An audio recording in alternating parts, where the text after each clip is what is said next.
Kasama naman po ang grupo ng mga empleyado ng gobyerno sa panukalang bubuwag sa mga ahensyang hindi na raw kailangan. Posible raw kasi itong magdulot ng malawakang tanggalan. Kabilang po sa mga nabanggit na posibleng buwagin ang PCGG na binuo para bawiin ang umunoy nakaw na yaman ng mga Marcos. Balitang hatid ni Tina Panganiban Perez. Lusot na sa Kamara ang Government Right-Sizing Bill. Ito ang panukalang bubuwag at magde-deactivate ng mga ahensyang hindi na kailangan, pagsasamahin ng mga pwedeng pag-isahin at hahati ng mga dapat.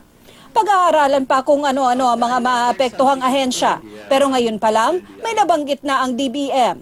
I don't think we need a PCGG at this time, right? Matagal na masyado ang PCGG.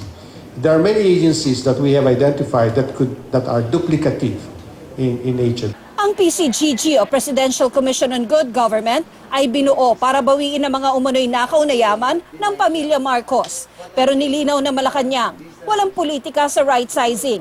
I think it's a question of streamlining. There's no politics there. Ngayon pa lang, umaalma na ang Grupong Courage o Confederation for the Unity, Recognition and Advancement of Government Employees. Lalo pat mahigit 600,000 na raw ang natanggal ng mga empleyado ng gobyerno. Malawakan tanggalan ang idudulot niyan. Maraming kawani, hindi lamang matatanggal, madi-displace, at yung iba pa ay mako-convert into contractual workers instead na regular na manggagawa. Sabi pa ng DBM, maeengganyo rin ang right sizing ang mga empleyado ng gobyerno na matagal na sa serbisyo at gusto nang magretiro.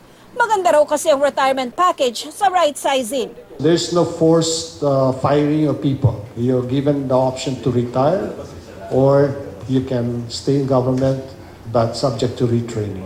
Nakatakda naman talakayin ng Senado ang right-sizing bill na isa sa mga priority bill ngayong second regular session ng 17th Congress.